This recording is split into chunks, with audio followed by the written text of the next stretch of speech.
people, I am Haley, and I hope you came to cheer today because I am and always have been a super fan! I'm telling you, the town I grew up in, we all rooted for the home team. We ate, drank, and slept orange. And whether we were there in the stands or watching from home, we cheered our hearts and our lungs out for our team. That's what's called kindness.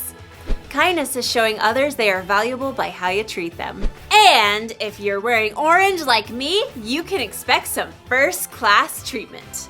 But if you're wearing blue, then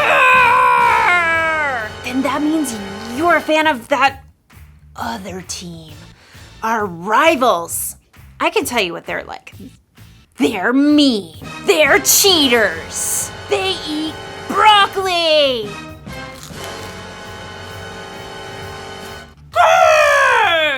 They're pretty scary. I've actually never met one in person, but that's what I've heard. I am not a fan. Not a fan. You know, if I saw someone on that blue team lying on the side of the road, you know what I'd do? I'm actually not sure what I would do. I'm not sure. But today's Bible story will help us know what we should do. Broccoli! The Bible. It's 66 books of history, stories, letters, and poetry that fit together to form God's one big story. The epic adventure of how He created us and loves us so much that He made a way to rescue us. As we travel through the Bible, from Genesis to Revelation, we discover people who met God and found their lives changed forever. Now, for an amazing story, inspired by the book of Luke, chapter 10, verses 25 through 37. Everywhere Jesus went, crowds of people followed. His popularity made the religious leaders kind of nervous, how he turned their expectations upside down. What is he up to anyway? So they began to look for ways to trip him up. One day, a law expert saw his chance to test Jesus. Teacher, what must I do to inherit eternal life? Jesus turned the question right back on the law expert. What is written in the law? How do you read it? Love the Lord your God with all your heart and with all your soul and with all your strength and with all your mind. And love your neighbor as yourself. You have answered correctly. Do this and you will live. But the law expert wanted to discover the very least he could do to obey the law, so he got tricky. Yes, but really, who is my neighbor? Jesus looked directly at the law expert and he saw what was in his heart. So Jesus began a story. A man was going down from Jerusalem to Jericho.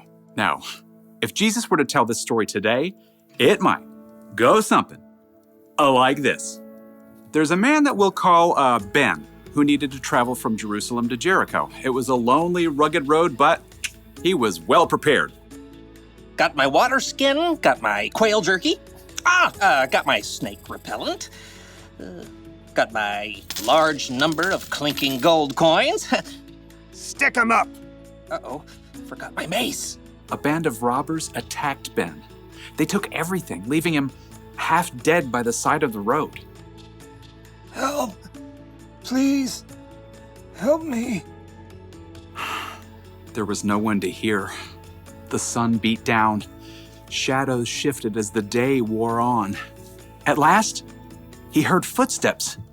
Through shimmering heat, he could barely see a man in khakis and a blue button-down shirt.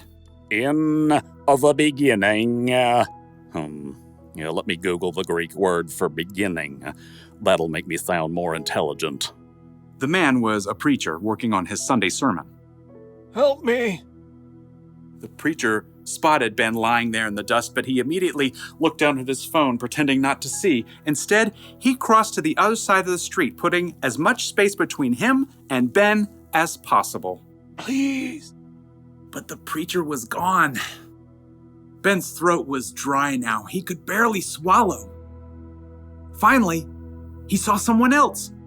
I've got peace like a river, I've got peace like a river, I've got peace like a river in my soul. A worship leader was now trekking down the road. He wore skinny jeans, an unnecessary scarf, and AirPods.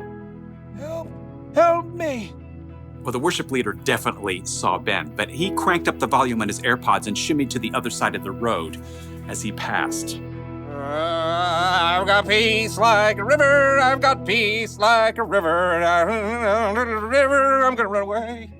As the man's voice faded away, Ben was left in despair. Shadows lengthened as evening approached. Once again, Ben heard someone coming. Turning his head, he could just barely make out a donkey. Perhaps he could tell from the way the person was dressed that this person wasn't a Jew. He was a Samaritan. Oh no. Jews and Samaritans were enemies. Even though the two groups were related, there was a history of bitter conflict between them, and the Samaritans worshiped God in a different way than the Jews did. Long story short, a Samaritan would have been the last person Ben would have wished to find him. What's that by the road? Instead of ignoring Ben, though, the Samaritan man slowed down and got off his donkey. Oh no, who did this? The Samaritan quickly rummaged for supplies in his bag. Here, have some water. Those are nasty gashes. I've got oil and wine to clean them out. The Samaritan bandaged Ben's wounds and hefted him onto his own donkey. Steady. Hey, wrap your arms around his neck, like this. By the time darkness fell, the Samaritan brought Ben to an inn where the injured man could recover. Thank you.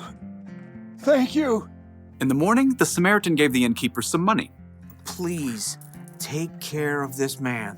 I'll return and pay you back for any extra expenses. Goodbye. Thank you. When Jesus finished the story, no one said a word. He looked directly at the law expert. Which of these three do you think was a neighbor to the man who fell into the hands of robbers? The law expert fidgeted. To admit that the Samaritan had acted as a true neighbor was to say that everyone is a neighbor, no matter how different they may be. I suppose, in this case, one would have to say the man who had mercy on him. Go and do likewise. Jesus' story was clear. Love your neighbor as yourself isn't limited to just the people in your neighborhood. Your neighbor means anyone who needs you to show them God's love.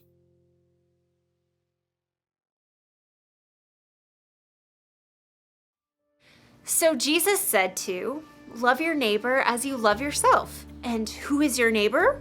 Well, it's the person who lives next door to you, or in your apartment building, or in your neighborhood, or the town you grew up in, or your country, or your planet. In short, your neighbor is everyone. That includes people who look different from you, people who believe different from you, people who have more money than you or less money than you, everyone. Jesus said we should go and be kind to all of those people. It kind of makes me think of the fans of that blue team. If I'm supposed to be kind to everyone, that includes them. But how? How can I be kind to someone who's so different? Maybe I could try putting myself in their shoes.